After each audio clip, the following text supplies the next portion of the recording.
শ্রোতা বন্ধুরা, এখন শুনবেন পূর্ণেন্দ্র পত্রের একটি কবিতা, এক মুঠো জোনাকি। আবৃত্তি করছি আমি নাসির আহমেদ কাবুল।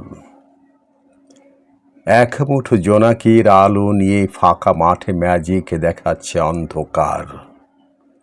এক মুঠো জোনাকির আলো পেয়ে এক একটা যুবক হয়ে যাচ্ছে জল ঢুঙে পাহাড়, যুবতীরা সুবর্ণ রেখা।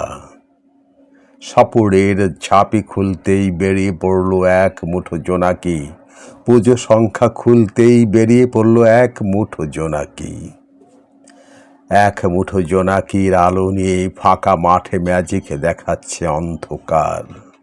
ময়দানের মঞ্চে এক মুঠো জোনাকি উড়িয়ে জয়ধ্বনি দিয়ে উঠল যেন কারা।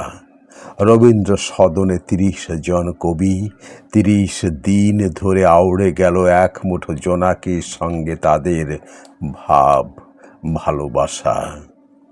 ইউনেস্কোর গোল টেবিল ঘিরে বসে গেছে মহামান্যবরদের সভা। এক মুঠো জোনাকির আলোয় আফ্রিকা থেকে সমুদ্র, হিমাচল, সমস্ত হোগলা বন আর ফাটা দেয়ালে সাজিয়ে দেবে কোণারক কিংবা এথেন্সের ভাস্কর্য।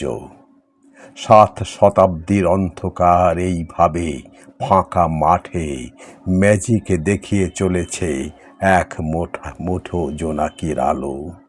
সবাই ভালো থাকুন।